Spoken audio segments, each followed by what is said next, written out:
pessoal de casa, seja bem-vinda a mais uma aula de arte. Preparados para hoje? Tem muito tempo que nós não nos vemos, hein?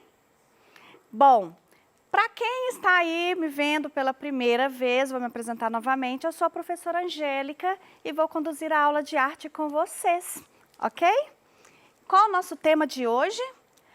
Arte contemporânea, a arte pós-moderna, né? E alguns movimentos artísticos deste período. Vocês se lembram que na última aula eu cheguei a citar para vocês alguns movimentos modernistas, que foram os ismos da arte, impressionismo, surrealismo, dadaísmo. Eu citei alguns nomes dentro deste período do modernismo. Então, nós vamos ter uma sequência dessa história, né? Do moderno, nós vamos passar para uma era que vai ser conhecida como pós-modernismo. Ele vai surgir logo após a Segunda Guerra Mundial. A Segunda Guerra acaba ali em 1945. Então, entre 1950 até 60, nós vamos ter ali uma grande também evolução no campo das artes. Se o que já havia acontecido foi uma grande ruptura com o passado, agora nós vamos romper com o que estava acontecendo com o moderno, beleza? Vamos ver aqui. A arte moderna, vocês se lembram que ela surgiu em decorrência da Revolução Industrial, né? A Segunda Revolução. E agora, na década de 50, nós vamos entrar na terceira revolução, a chamada técnico-científica. Surge uma revolução muito voltada para a tecnologia. É aqui que vai começar a surgir a robótica. É nesse período que começa a surgir a internet. Então, o meio de comunicação, ele vai ser acelerado. E aí, o que acontece? Lembra que no moderno, as pessoas já estavam ficando desempregadas por causa da utilização das máquinas, da produção em escala, né? Já havia aquela desigualdade social. Aqui, isso vai se acentuar.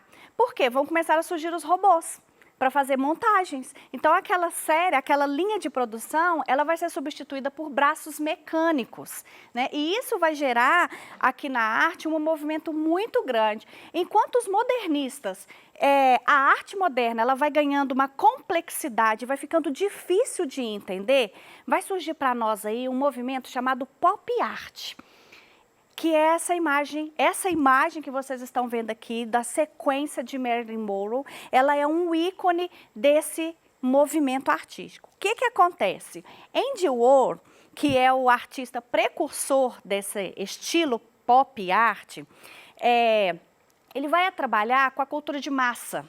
O que é cultura de massa? Coisas do nosso dia a dia, né? Então, como estava tudo muito acelerado e o capitalismo em alta, o negócio era ganhar dinheiro. O negócio era o consumo. E como que a gente conseguia esse consumo? Ele fazia uma crítica a isso. Coca-Cola, por exemplo, né? É uma marca muito conhecida. Então, ele vai trabalhar com o rótulo da Coca-Cola. E ele sempre faz essa reprodução em série, que é para representar o movimento seriado das indústrias, né? Aquela produção em larga escala. Então, vocês podem observar, por exemplo, que da Marilyn Monroe é a mesma figura do rosto em todos os quadros. Ele vai fazer uma brincadeira apenas com as cores. Então, a Marilyn Monroe, ela era uma figura muito famosa na época. Então, qualquer coisa que viesse com a figura dela ia cair no mercado, com certeza. Então, a arte, essa pop, ela bombou, né? Trabalhando justamente com esses materiais que eram vinculados na mídia, que a gente via na TV, as propagandas, certo?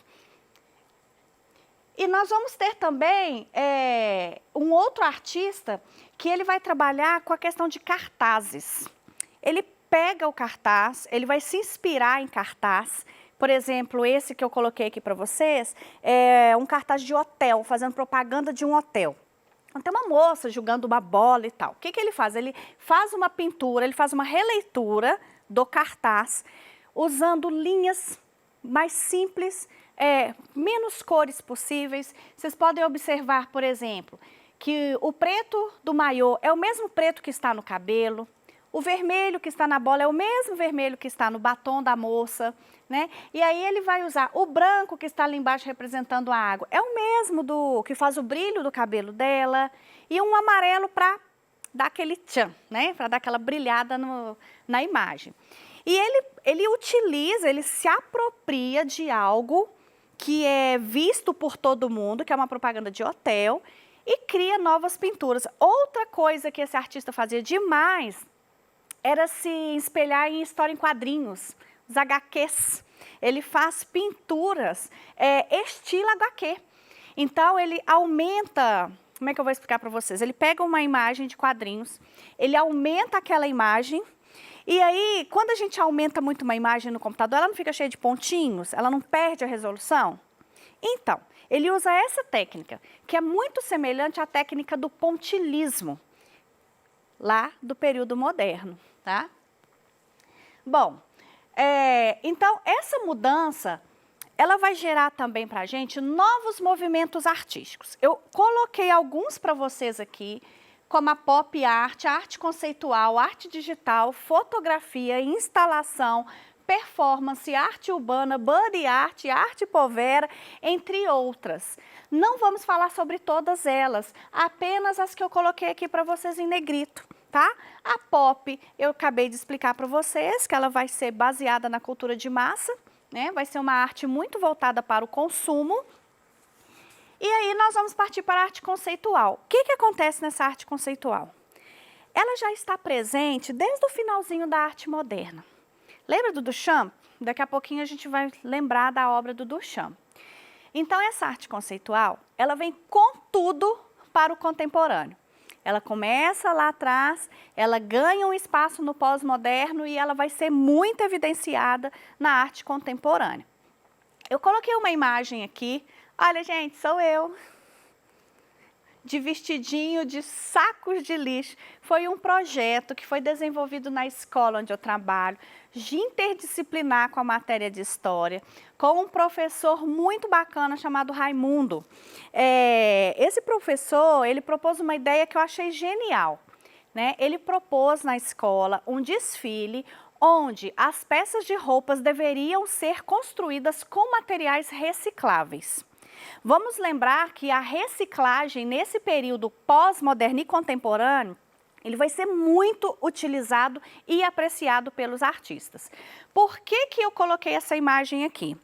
A proposta do trabalho, nós tínhamos dois objetivos. Primeiro, representar a moda antiga, tá? Segundo, como nós podemos reutilizar o material? Será que um dia será possível a utilização de materiais descartáveis na confecção de uma roupa?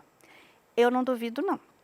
Com certeza já devem existir peças, a gente sabe que nós temos o couro ecológico, né? Já há um processo aí para fazer essa construção de reciclagem, né? Nesse caso, reciclagem mesmo, não é o reutilização. Aqui nós fizemos uma reutilização. Mas o que acontece no mundo da moda? Eu quis colocar a moda como exemplo, que eu acho que é mais fácil para vocês compreenderem a questão do conceito. Quando esse trabalho foi proposto por esse professor, os alunos questionavam: quem é que vai usar roupa de saco de lixo? Quem é que vai usar roupa feita de papel, de copinhos? Ninguém usa isso. Ninguém usa. A proposta é o conceito. O que nós queríamos trazer? Que é a necessidade de futuramente existir com mais eficiência essa questão do reaproveitamento do lixo, né? Para preservar a natureza, enfim. Então, quando um artista, um designer da moda, por exemplo, faz aquelas roupas exageradas, que as mulheres na passarela andam, que ele fala, gente, ninguém usa isso, ele quer dizer que vocês precisam utilizar, por exemplo, determinado material para fazer uma roupa da moda, ou ele vai evidenciar as cores que vai ser a tendência, então vai colocar, por exemplo, um vestido muito azul pavão, né? Ele vai fazer essa evidência. Então, esse trabalho está propondo essa ideia de reutilizar os materiais que são lixo, que são considerados lixos. Isso é conceito. ok? Ninguém anda na rua com esse tipo de roupa, mas ela está no desfile de moda. É uma moda conceitual. Ele vai ditar a questão do uso das cores, a questão do material que está presente para confeccionar essas roupas. Então eu faço uma pergunta. Tem jeito de vender arte conceitual? Pensem. Tem um artista aqui, ele faz um trabalho interessante, é o Joseph. Ele coloca uma e 3 cadeiras, que chama essa instalação. Nós chamamos de instalação a arte que ela é exposta em algum lugar e que a pessoa, o espectador, pode interagir com essa obra na grande maioria das vezes. Então, olha o que ele fez.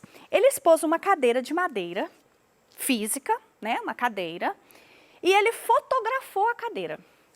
Então, aqui, nós já temos 2 linguagens artísticas, o produto e a fotografia. A fotografia é o da cadeira e nós temos a cadeira. E do outro lado nós temos um quadro. O que está escrito nesse quadro? Ele é um verbete. Ali está escrito o que é uma cadeira, a descrição do que é e para que serve uma cadeira. Então, quando ele faz isso, ele mostra que isso foi uma instalação e a arte contemporânea, ela vai trabalhar com várias linguagens ao mesmo tempo. Então, você pode apreciar através da fotografia, através do produto, através da escrita, né, da leitura, da verbalização. Qual dos 3 você considera arte? Entende? Cada um tem um peso e ele une essas características em um único trabalho. E tudo isso veio a partir do dadaísmo, que é da arte moderna. Quando Marcel Duchamp, ele se apropria de um mictório, né, assina esse mictório como, intitula, né, como a fonte, ele traz um conceito para a arte. Ele não quer dizer que o mictório é uma peça de arte. Ele traz um conceito por detrás. Tudo que está dentro de museu é obra de arte? Aqui meu mictório está lá dentro do museu. E aí? É considerado arte? Por que ele faz isso? Retomando a revolução técnico-científica. A arte começou a ser produzida em grande escala. Ela deixou de ser uma produção manual para ser uma produção industrializada. Então, se é uma produção industrializada, eu posso pegar algo pronto e dizer aqui, é um objeto de arte.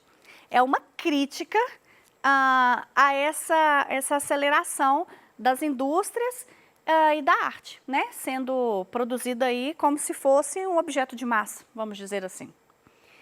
Dentro dessas linguagens, vai aparecer para a gente também a arte povera.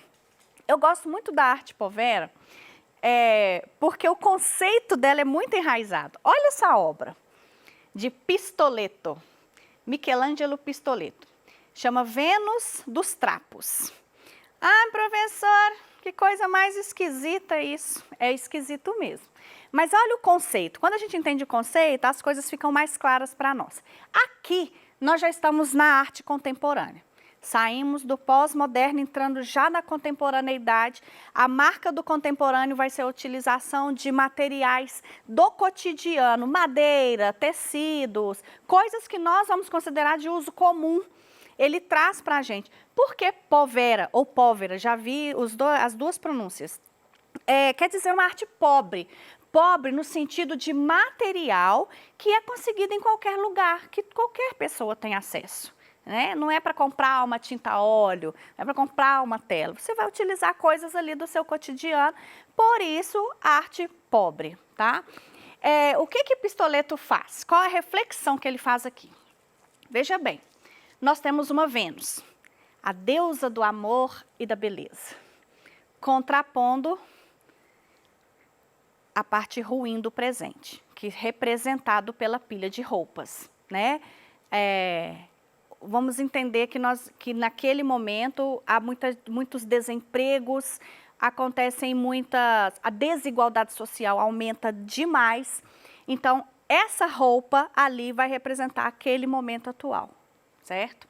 Nós vamos ter a parte do mármore, que é trabalhado manualmente né, o trabalho manual versus um trabalho comum. Aposto que tem muita gente aí que tem uma arte dessa dentro do quarto, olha o tanto de roupa empilhada. Tem certeza disso, meu Deus. A diferença aqui é que o pistoleto, esses trapos que ele colocou aqui, acredita que são panos que ele usava para limpar pincel? Paninhos que ele limpava a casa, ele foi acumulando. Olha a reciclagem aí. Fez um reaproveitamento, né? E aí, o que acontece? Ele vai fazer esse contraponto entre passado e presente. Nós temos aqui o contemporâneo versus o clássico. Tá? Op Art. A Op Art também vai ser um movimento artístico que vai envolver a questão da ótica. São desenhos geométricos que vão causar no espectador uma sensação de movimento, trabalhado apenas com figuras geométricas, normalmente na cor preta e branca, mas vai aparecer aí para vocês também colorido. Body Art. Vocês fazem Body Art? Tem gente aí com tatuagem, piercings, body art. A body art, o corpo é o suporte para fazer arte. Eu coloquei aqui um rosto pintado, mas pode ser perfurações, podem ser outras questões, né? Que eu espero que vocês não façam muito assim disso. Perfura não, tá, gente? Isso dói. Faça só uma pintura e já tá ótimo. E o corpo é o suporte para a arte. Performance. Na performance, o artista é a obra de arte. Ele faz parte da obra de arte. Ele tem que estar presente para que a obra aconteça. Marina Abramovic, ela é uma performista, né? Ela fez N performance, ela é super famosa nessa área aí. E essa performance que ela faz, ela se chama A Artista Está Presente. Ela fica, gente, no Museu do MoMA, fazendo parte da exposição dela, que eram fotografias dos trabalhos dela.